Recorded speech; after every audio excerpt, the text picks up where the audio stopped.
첫 번째 이야기는 하나님께 드리는 제사이며 레위기 1장부터 7장까지의 내용입니다. 이스라엘 백성이 시내산 아래 머물고 있을 때 하나님께서는 모세를 부르시고 말씀하셨습니다. 너희는 나에게 제사를 드려라. 이 말씀이 바로 레위기의 시작이었습니다. 하나님께 드리는 제사는 5가지로 구분되었습니다. 번제, 소제, 화목제, 속죄제, 그리고 속건제였습니다. 각 제사는 죄를 씻고 하나님과의 관계를 회복하는 의미를 담고 있었습니다. 번제는 온전히 불태워 드림으로 헌신과 순종을 나타냈습니다. 소제는 곡식으로 드리며 감사와 봉헌의 마음을 표현했습니다. 화목제는 하나님과 화해하고 이웃과 기쁨을 나누는 제사였습니다. 속죄제와 속건제는 죄와 허물을 용서받기 위한 제사였습니다. 제사 때에는 흠없는 짐승을 드렸습니다. 사람은 제물 위에 손을 얹고 자신의 죄를 고백했습니다. 그 피가 제단에 뿌려질 때 죄가 사라지고 용서의 은혜가 임했습니다. 성경은 말씀합니다. 이는 여호와께 향기로운 냄새니라. 하나님께서 받으시는 제사는 단순한 형식이 아니었습니다. 그분은 제물보다 마음의 정결과 순종을 보셨습니다. 이스라엘 백성은 제단 앞에서 자신들의 죄를 깨달았습니다. 양이나 염소의 피를 볼 때마다 생명의 대속이 무엇인지를 마음 깊이 느꼈습니다. 그 피는 죄를 덮고 사람을 다시 하나님께로 이끌었습니다. 하나님은 죄인을 버리지 않으셨습니다. 그들의 회개를 받으시고 다시금 거룩한 백성으로 세워주셨습니다. 제단의 불은 끊어지지 않았고 하나님의 은혜는 날마다 새로웠습니다. 레위기의 제사는 단지 율법의 규례가 아니었습니다. 그것은 하나님께 나아가는 길을 보여주는 사랑의 언어였습니다. 피 흘림이 없이는 사함이 없다는 진리를 통해 하나님께서 어떤 분이신지를 깨닫게 하셨습니다. 제사는 하나님과 인간 사이의 다리를 놓는 은혜의 예식이었습니다. 그 중심에는 하나님의 자비와 용서가 있었습니다. 하나님께서는 오늘도 말씀하십니다. 이는 여호와께 향기로운 냄새니라. 그 향기 속에는 속죄의 은혜와 화목의 기쁨이 함께 담겨 있었습니다. 하나님께 드리는 제사는 곧 회복의 시작이었고 거룩의 길로 나아가는 첫걸음이었습니다. 두 번째 이야기는 제사장의 사명과 거룩의 기준이며 레위기 8장부터 10장의 내용입니다. 하나님께서는 아론과 그의 아들들을 제사장으로 세우셨습니다. 그들은 성막 안에서 봉사하며 백성을 대신해 제사를 드리는 자들이었습니다. 기름 부음과 정결의식으로 구별된 그들은 거룩한 직분을 맡은 사람들이었습니다. 그들의 손과 귀와 발에 피를 바름으로 봉사와 듣는 일과 걸음이 모두 거룩히 구별되었습니다. 이것은 제사장이 자신의 뜻이 아니라 하나님의 말씀에 따라 살아야 함을 의미했습니다. 그러나 어느 날 아론의 아들 나답과 아비후가 허락되지 않은 불을 들였습니다. 그들은 하나님의 명령을 무시하고 자기 뜻대로 제단 앞에 향을 올렸습니다. 그때 불이 여호와 앞에서 나와 그들을 삼켰습니다. 하나님께서는 모세에게 말씀하셨습니다. 나는 거룩하니 나를 가까이 하는 자에게서 거룩함을 얻을 것이라. 이 말씀은 제사장뿐 아니라 하나님을 섬기는 모든 이들에게 주신 경고였습니다. 하나님은 질서의 하나님이시며 그분의 법과 규례는 생명을 지키기 위한 울타리였습니다. 제사장은 술을 멀리하고 말씀대로 분별하며 거룩함으로 사명을 감당해야 했습니다. 정한 것과 부정한 것을 분별하는 일은 단순한 규칙이 아니라 생명과 죽음을 가르는 기준이었습니다. 레위기의 규례는 복잡해 보이지만 그 중심에는 거룩이라는 핵심이 있었습니다. 거룩은 외적인 행위로만 이루어지는 것이 아니었습니다. 거룩은 하나님 앞에서 자신을 낮추고 말씀에 순종하며 살아가는 태도였습니다. 하나님은 외모를 보지 않으시고 마음의 중심을 보십니다. 그분은 제사장의 순종을 통해 백성에게 자신의 거룩함을 드러내셨습니다. 이스라엘 백성은 제사장을 통해 하나님의 임재를 경험했고 거룩의 기준이 단지 제사장의 일이 아닌 모든 백성의 삶으로 확장되었습니다. 하나님께 가까이 나아가는 자는 언제나 거룩해야 했습니다. 이것이 하나님 나라 백성의 부르심이며 레위기가 우리에게 주는 중요한 교훈입니다. 나는 너희의 하나님 여호와라. 너희는 나의 거룩함을 본받아 거룩할지니라. 이 말씀은 오늘 우리에게도 유효한 명령입니다. 거룩은 선택이 아니라 하나님과 함께하기 위한 필수의 길입니다. 세 번째 이야기는 정결과 속죄의 율례이며 레위기 11장부터 16장의 내용입니다. 하나님께서는 이스라엘 백성에게 정결한 것과 부정한 것을 구별하게 하셨습니다. 그 구별은 음식에서 시작하여 질병과 몸의 상태, 일상의 모든 영역에까지 미쳤습니다. 먹을 수 있는 것과 먹지 말아야 할 것, 만질 수 있는 것과 피해야 할 것을 명확히 구분하셨습니다. 이는 단순한 위생이나 건강의 문제가 아니라 하나님의 백성으로서 거룩하게 살아가기 위한 삶의 질서였습니다. 피부병이나 유출병에 대한 규례 역시 단순한 병의 치료법이 아니었습니다. 그것은 하나님 앞에 서기 위한 정결의 원리를 가르쳐 주셨습니다. 부정한 상태에 있는 자는 일정 기간 공동체와 분리되었고 정결하게 된 후에는 제사를 드리며 하나님과의 관계를 회복했습니다. 이 모든 규례는 하나님께 가까이 나아가기 위해 필요한 마음의 준비였습니다. 정결함은 단지 외적인 청결이 아니라 하나님의 임재를 유지하기 위한 내적인 거룩의 표지였습니다. 하나님은 거룩하신 분이시기에 그분의 임재가 머무는 백성 역시 거룩해야 했습니다. 그리고 매년 한 번 가장 엄숙한 날이 찾아왔습니다. 그날은 바로 속죄일이었습니다. 이날 대제사장은 백성의 모든 죄를 속하기 위해 지성소에 들어갔습니다. 그는 향과 피를 가지고 언약궤 위 속죄소 앞에 나아갔습니다. 피는 생명을 상징하며 죄를 덮는 하나님의 은혜를 나타냈습니다. 속죄일에는 2마리의 염소가 준비되었습니다. 한 마리는 하나님께 속죄 제물로 드려졌고 또 한 마리는 아사셀을 위하여 광야로 보내졌습니다. 그 염소는 백성의 죄를 상징적으로 짊어지고 사라졌습니다. 이것은 하나님께서 죄를 멀리 옮기시고 그들을 새롭게 하심을 의미했습니다. 속죄일은 용서와 새 출발의 상징이었습니다. 그날 백성은 죄에서 해방되었고 다시금 깨끗한 공동체로 서게 되었습니다. 하나님은 말씀하셨습니다. 이날에 너희를 위하여 속죄하여 너희를 정결하게 하리니 너희 모든 죄에서 여호와 앞에 깨끗함을 받으리라. 이것이 하나님의 자비이며 레위기가 전하는 복음의 그림자입니다. 정결과 속죄는 단지 옛 규례가 아니라 지금도 우리를 거룩한 삶으로 부르시는 하나님의 뜻을 드러냅니다.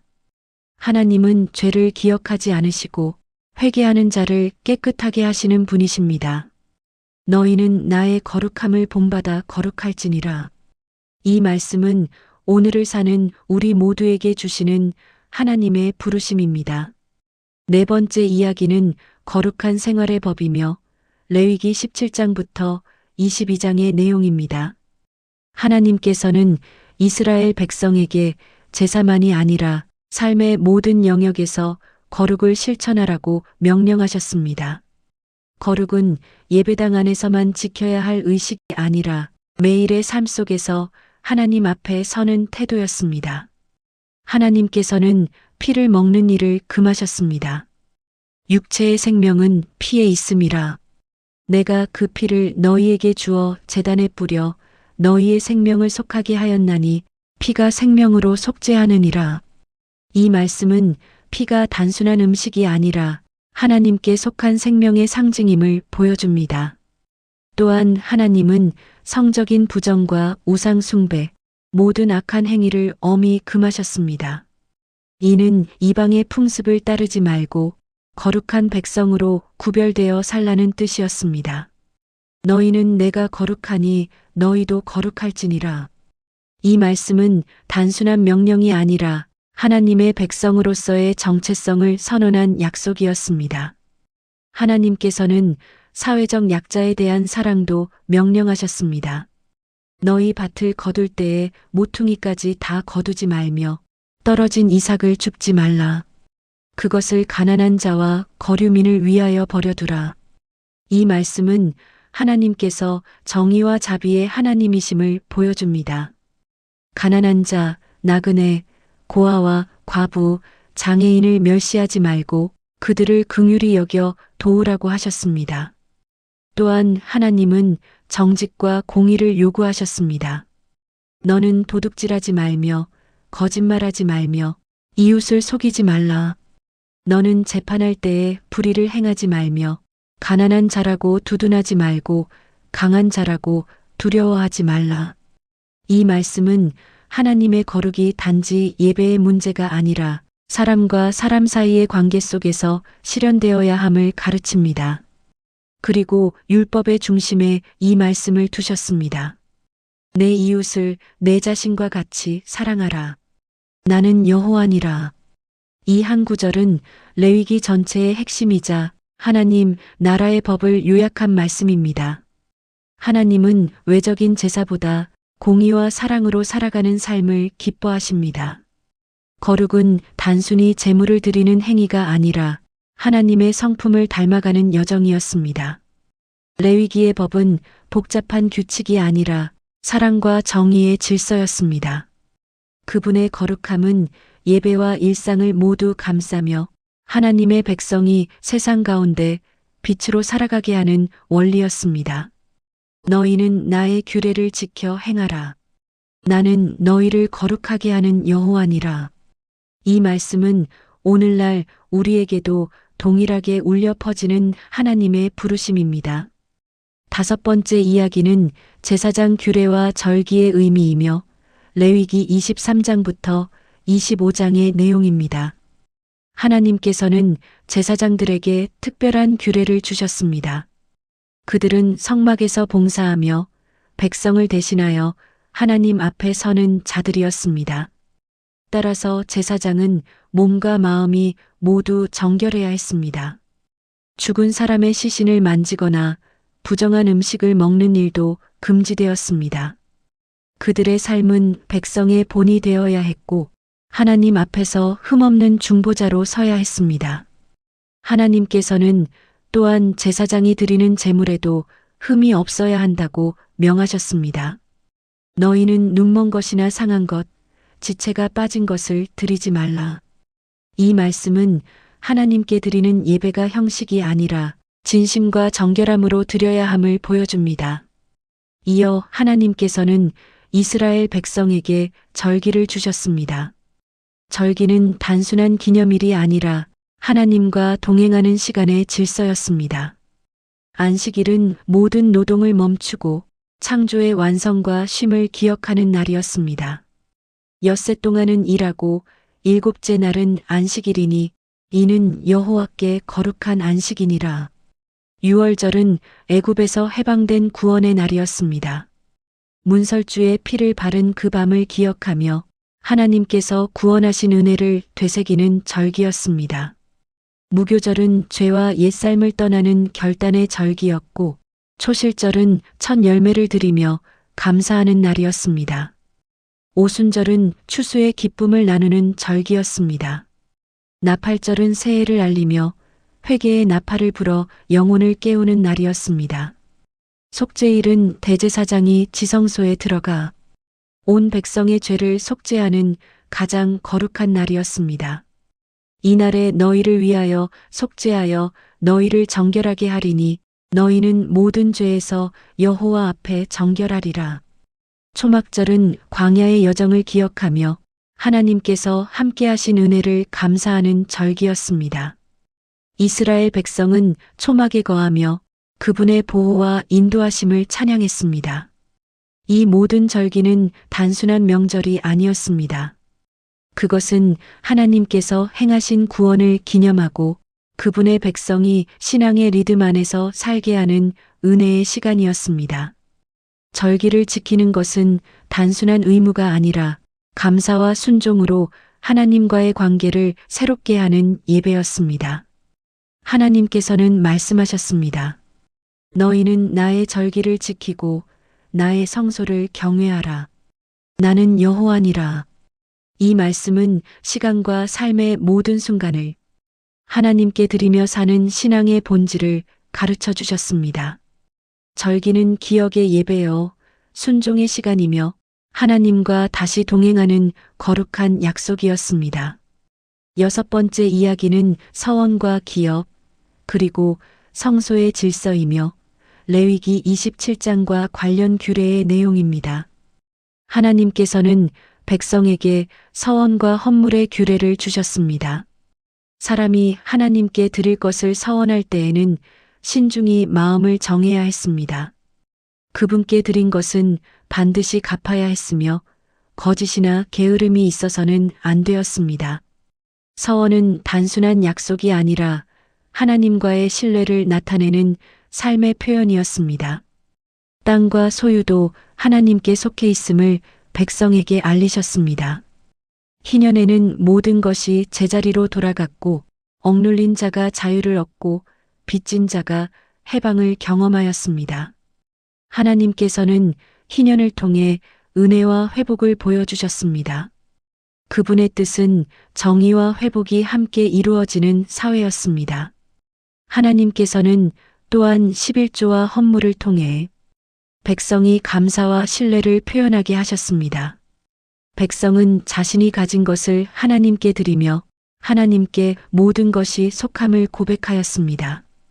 여호와께 속하였다는 고백은 모든 규례의 중심이었습니다. 성소의 질서 또한 중요하게 다루어졌습니다. 제사장과 레위인은 정결과 순종을 지켜야 했습니다. 그들은 성막에서 봉사하며 백성과 하나님 사이의 질서를 유지하는 사명이 있었습니다. 규례를 어기거나 불순종하는 자는 경고를 받았고 하나님께 순종하는 자에게는 생명과 평강이 약속되었습니다. 모든 규례와 법은 단순한 형식이 아니었습니다. 그 중심에는 하나님과 동행하는 삶, 거룩과 순종이 있었습니다. 백성은 이를 통해 삶의 질서와 신뢰를 배우며 하나님과 함께하는 기쁨과 평강을 경험했습니다. 규례를 지킴으로써 백성은 하나님께 속한 삶을 살아가는 훈련을 받았습니다. 하나님께서 말씀하셨습니다. 내 규례와 법을 지키라. 나는 너희 하나님 여호와니라. 이 말씀은 삶 전체를 하나님께 드리는 거룩과 순종의 원리를 가르쳐 주셨습니다. 백성은 규례를 통해 하나님의 뜻을 깨닫고 감사와 헌신으로 그분과 동행하는 삶을 실천하게 되었습니다. 서원과 기업, 희년과 성소의 질서는 하나님께 속한 삶의 표지이며 순종과 신뢰가 복과 평강으로 이어지는 은혜의 길이었습니다.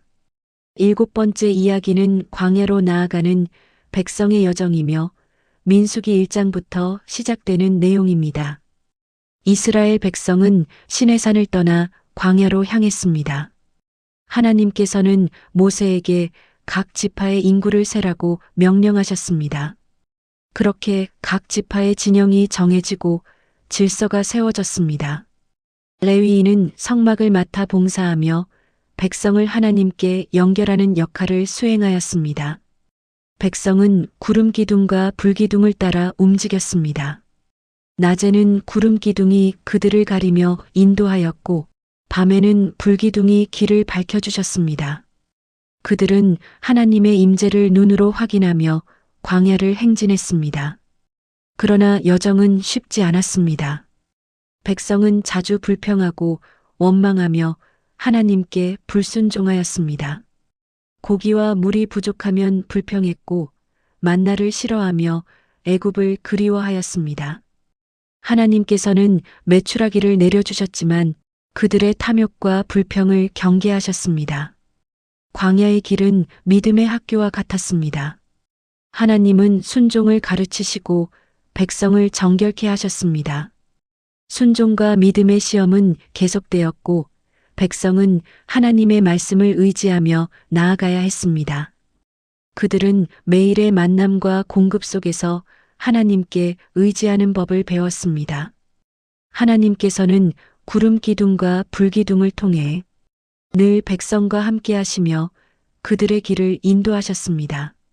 백성은 눈으로 하나님의 보호와 임재를 확인하며 믿음과 순종의 중요성을 점점 깨닫게 되었습니다. 광야의 여정은 단순한 이동이 아니었습니다. 그 길은 백성의 믿음을 연단하고 마음을 하나님께 정결케 하는 시간이었습니다. 백성은 불평과 시험 속에서도 하나님께 순종하며 나아갈 것을 배웠습니다. 하나님의 인도하심과 공급은 끝까지 끊이지 않았고 그분의 은혜와 신실하심이 광야에서도 나타났습니다. 백성은 광야에서 배웠습니다. 순종과 믿음으로 나아가는 길이 참된 생명과 평강으로 인도됨을 깨달았습니다.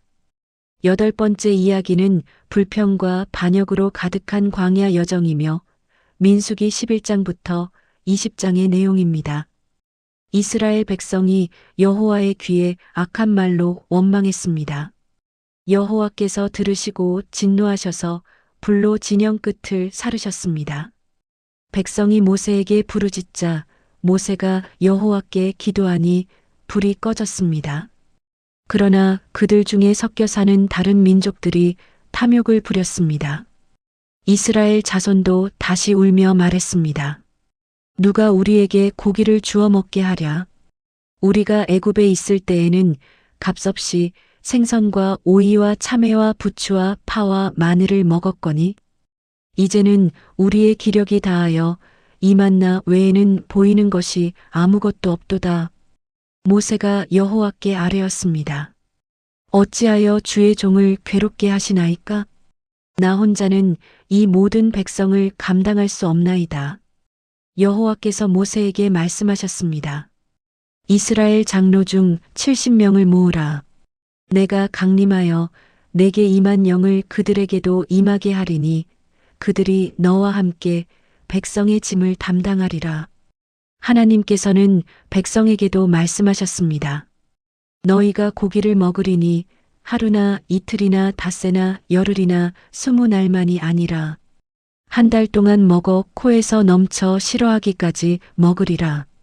여호와께서 바람을 일으키사 바다에서부터 메추라기를 몰아 진영 사방에 떨어지게 하셨습니다.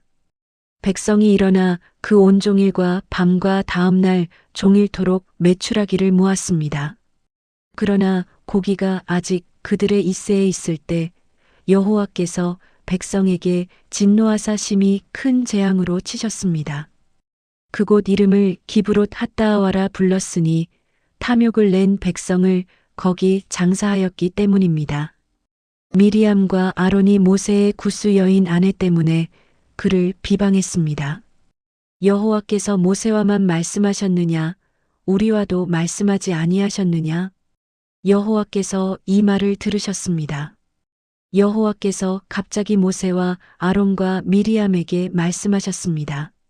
너희 셋은 회막으로 나아오라. 여호와께서 구름 기둥 가운데 강림하사 장막 문에 서시고 아론과 미리암을 부르셨습니다. 하나님께서 말씀하셨습니다.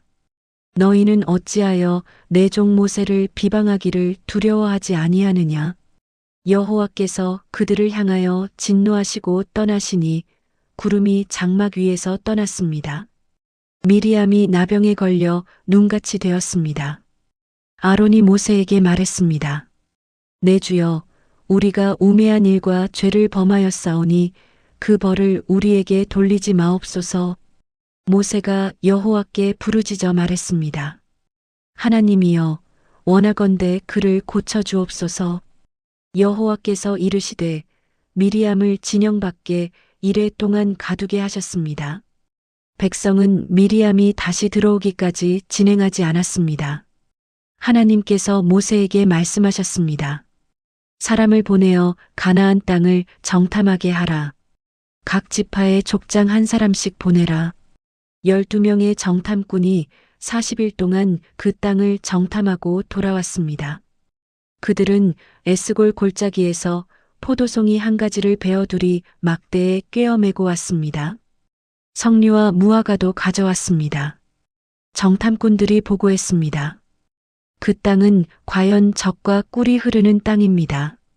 그러나 그 땅 거주민은 강하고 성읍들은 견고하고 심이 큽니다. 우리는 거기서 아낙 자손 곧 거인들을 보았습니다. 갈렙이 백성을 조용하게 하고 말했습니다.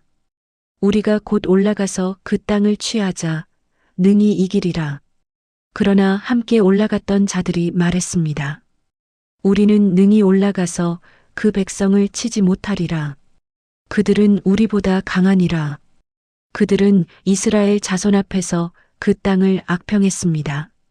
우리가 두루 다니며 정탐한 땅은 그 거주민을 삼키는 땅이요. 거기서 본 모든 백성은 신장이 장대한 자들이며 거기서 네피림 후손인 아낙 자손의 거인들을 보았나니 우리는 스스로 보기에도 메뚜기 같으니 그들이 보기에도 그와 같았을 것이니라. 온 회중이 소리를 높여 부르짖으며 밤새도록 백성이 통곡했습니다. 이스라엘 자손이 모세와 아론을 원망했습니다. 우리가 애굽 땅에서 죽었거나 이 광야에서 죽었으면 좋았을 것을 어찌하여 여호와께서 우리를 그 땅으로 인도하여 칼에 망하게 하려 하시는가? 우리 처자가 사로잡히리니 애굽으로 돌아가는 것이 낫지 아니하랴. 여호수아와 갈렙이 옷을 찢고 이스라엘 자손의 온 회중에게 말했습니다. 우리가 두루 다니며 정탐한 땅은 심히 아름다운 땅이라. 여호와께서 우리를 기뻐하시면 우리를 그 땅으로 인도하여 들이시고 그 땅을 우리에게 주시리라. 다만 여호와를 거역하지 말라. 그 땅 백성을 두려워하지 말라. 그들은 우리의 먹이라. 그들의 보호자는 그들에게서 떠났고 여호와는 우리와 함께 하시느니라. 그러나 온 회중이 그들을 돌로 치려 했습니다. 그때 여호와의 영광이 회막에서 이스라엘 모든 자손에게 나타났습니다. 여호와께서 모세에게 말씀하셨습니다. 이 백성이 어느 때까지 나를 멸시하겠느냐? 내가 행한 모든 이적을 보고도 어느 때까지 나를 믿지 않겠느냐? 모세가 여호와께 간구했습니다. 하나님께서 말씀하셨습니다. 내가 내 말대로 용서하노라. 그러나 이 악한 회중이 나를 원망하는 말을 내가 들었은즉 너희의 시체가 이 광야에 엎드러질 것이요. 20세 이상으로 계수된 자 중에 원망한 자들은 내가 맹세한 땅에 결단코 들어가지 못하리라. 오직 여분네의 아들 갈렙과 눈의 아들 여호수아는 들어가리라. 너희 자녀들은 40년 동안 광야에서 너희의 반역한 죄를 담당하리라. 너희가 그 땅을 정탐한 날수 40일의 하루를 1년으로 환산하여 그 죄악을 담당할지니 40년이라. 그 땅을 악평한 자들은 여호와 앞에서 재앙으로 죽었습니다. 오직 눈의 아들 여호수아와 여분네의 아들 갈렙은 살았습니다. 고라와 다단과 아비람이 함께 일어나 모세를 거역했습니다. 이스라엘 자손 총회에서 택함을 받은 자 250명과 함께 했습니다. 회중이 다 거룩하고 여호와께서도 그들 중에 계시거늘 너희가 어찌하여 여호와의 총회 위에 스스로 높이느냐? 모세가 말했습니다. 아침에 여호와께서 자기에게 속한 자가 누구인지 보이시리라. 이튿날 고라와 그 무리가 향로를 가지고 여호와 앞에 모였습니다. 여호와의 영광이 온 회중에게 나타났습니다. 하나님께서 모세와 아론에게 말씀하셨습니다. 너희는 이 회중에게서 떠나라. 내가 순식간에 그들을 멸하려 하노라. 모세가 고라와 다단과 아비람의 장막으로 갔습니다. 모세가 말했습니다. 이 사람들이 여호와께서 보내신 것인지 아닌지 이것으로 알리라. 만일 땅이 입을 벌려 이 사람들을 삼키면 이들이 여호와를 멸시한 것인 줄 알리라. 모세가 말을 마치자마자 그들의 아래 땅이 갈라졌습니다. 땅이 입을 벌려 그들과 그들의 집과 고라에게 속한 모든 사람과 그들의 재물을 삼켰습니다. 그들과 그들의 모든 소유가 산채로 수올에 빠지니 땅이 그들 위에 덮였습니다. 그들에게 속한 250명에게는 여호와께로부터 불이 나와 그들을 살랐습니다. 하나님께서는 그 향로들을 쳐서 제단을 싸는 편처를 만들게 하셨습니다. 이는 아론 자손이 아닌 외인은 여호와 앞에 나아와 분향하지 못하게 하는 표징이었습니다. 이튿날 온 회중이 모세와 아론을 원망했습니다. 너희가 여호와의 백성을 죽였도다. 여호와의 영광이 나타나고 재앙이 시작되었습니다. 모세가 아론에게 말했습니다. 향로를 가지고 제단에서 불을 가져다가 그 위에 향을 피우고 빨리 회중에게로 가져다가 그들을 위하여 속죄하라. 아론이 향로를 가지고 회중에게로 달려가니 백성 중에 재앙이 이미 시작되었습니다. 그가 향을 피워 백성을 위하여 속죄하고 죽은 자와 산 자 사이에 섰더니 재앙이 그쳤습니다. 고라의 일로 죽은 자 외에 재앙으로 죽은 자가 14,700명이었습니다. 하나님께서 모세에게 말씀하셨습니다. 이스라엘 자손에게 말하여 그들 각 종족을 따라 지팡이 12를 가져오되 각 지파의 이름을 그 지팡이에 쓰라. 레위 지팡이에는 아론의 이름을 쓰라. 모세가 그 지팡이들을 증거의 장막 안 여호와 앞에 두었습니다. 이튿날 모세가 증거의 장막에 들어가 본즉 레위 집을 위한 아론의 지팡이에 움이 돋고 순이 나고 꽃이 피어 살구 열매가 열렸습니다. 하나님께서 모세에게 말씀하셨습니다. 아론의 지팡이는 증거계 앞으로 도로 가져다가 거기 간직하여 반역한 자에 대한 표징이 되게 하라. 광야 생활은 계속되었습니다. 첫째 달에 온 회중이 신 광야에 이르러 가데스에 머물렀습니다. 미리암이 거기서 죽어 장사되었습니다. 회중이 물이 없으므로 모세와 아론을 공박했습니다. 우리가 여호와 앞에서 죽은 우리 형제들과 함께 죽었으면 좋았을 것을 어찌하여 우리를 이 광야로 인도하여 우리와 우리 짐승을 죽게 하느냐. 모세와 아론이 회중 앞을 떠나 회막문에 이르러 엎드리니 여호와의 영광이 그들에게 나타났습니다. 여호와께서 모세에게 말씀하셨습니다. 내 지팡이를 가지고 내 형 아론과 함께 회중을 모으고 그들의 목전에서 너희는 반석에게 명령하여 물을 내게 하라. 모세가 회중을 반석 앞에 모으고 말했습니다. 패역한 너희여 들으라. 우리가 너희를 위하여 이 반석에서 물을 내랴. 모세가 손을 들어 그의 지팡이로 반석을 2번 치니 물이 많이 솟아났습니다. 여호와께서 모세와 아론에게 이르셨습니다. 너희가 나를 믿지 아니하고 이스라엘 자손의 목전에서 나의 거룩함을 나타내지 아니한지라. 너희는 이 회중을 내가 그들에게 준 땅으로 인도하여 드리지 못하리라. 이곳이 무리바 물이니 이스라엘 자손이 여호와와 다투었고 여호와께서 그들 중에서 거룩하다 함을 받으신 곳입니다. 아론이 호르산에서 죽었습니다. 온 이스라엘 집이 30일 동안 그를 위하여 애곡했습니다. 광야는 믿음의 시험장이었습니다. 불평과 반역 속에서도 하나님께서는 그들을 인도하셨습니다. 그러나 순종하지 않는 자는 약속의 땅에 들어갈 수 없었습니다. 9번째 이야기는 약속의 땅을 향한 새로운 세대이며 민수기 20장부터 24장의 사건을 중심으로 합니다. 세월이 흘러 광야에서 옛세대는 모두 사라졌습니다. 그들의 불신과 불순종으로 약속의 땅에 들어가지 못했습니다.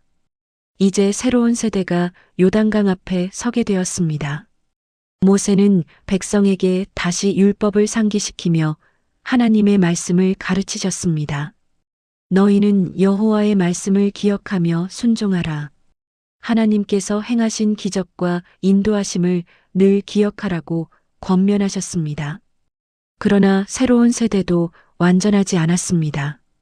그들은 또다시 불평하며 믿음이 흔들리기도 하였습니다.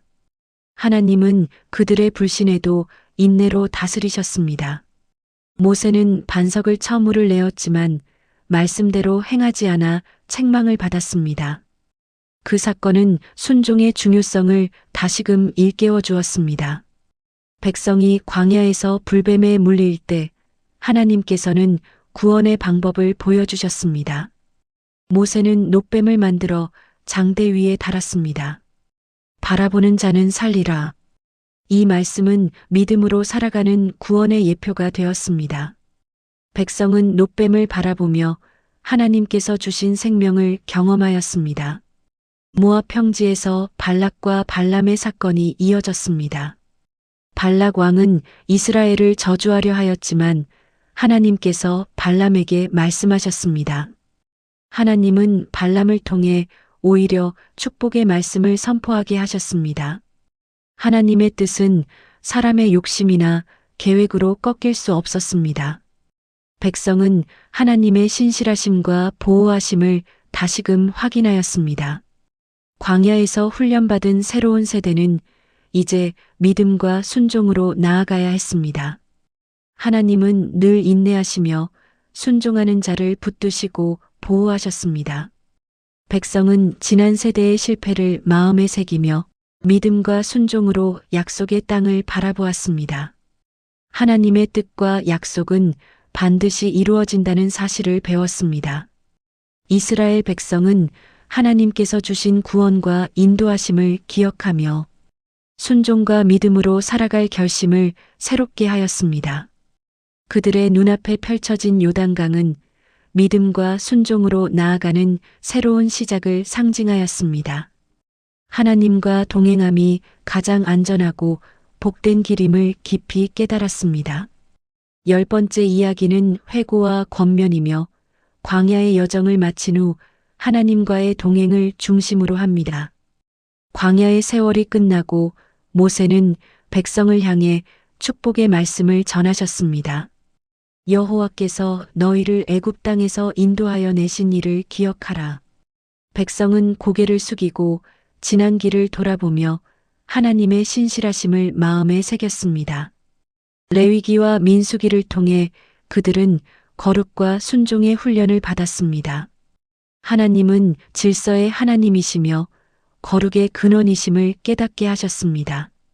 그분은 순종하는 자에게 생명을 주시고 불순종하는 자를 징계하셨습니다. 광야의 시련과 시험 속에서도 하나님의 은혜는 끊어지지 않았습니다. 구름 기둥은 낮에도 사라지지 않았고 불기둥은 밤에도 계속 백성을 인도하셨습니다. 날마다 주신 만나가 백성의 목마름과 배고픔을 채워주셨습니다. 하나님은 끝까지 약속을 지키시는 신실한 분이심을 보여주셨습니다. 모세는 백성을 바라보며 권면하셨습니다. 너희는 거룩과 순종으로 살아 여호와와 동행하라. 백성은 광야의 길을 떠올리며 마음속으로 다짐했습니다. 두려움과 불평 속에서도 하나님의 인도하심을 신뢰해야 함을 깨달았습니다. 순종과 정결함이 참된 생명과 복으로 이어진다는 사실을 배웠습니다. 백성은 고개를 들어 하늘을 바라보았습니다. 광야의 끝에서 바라본 요단강과 약속의 땅은 하나님과 동행하며 살아갈 삶의 의미와 축복을 상징하고 있었습니다. 그들은 마음속 깊이 기억했습니다. 믿음이 흔들릴 때마다 하나님께서 신실하시며 거룩과 순종으로 인도하심을. 그날 모세의 목소리는 백성에게 울려 퍼졌습니다. 여호와와 함께하는 삶이 가장 귀하고 안전하며 복된 길임을 기억하라. 백성은 조용히 모세의 말씀을 받아들이며 하나님의 뜻을 따라 걸으며 거룩과 순종으로 살아갈 결심을 새롭게 하였습니다. 광야의 여정은 끝났지만 하나님의 동행은 언제나 지속됨을 그들은 마음 깊이 깨닫고 감사의 눈물을 흘렸습니다.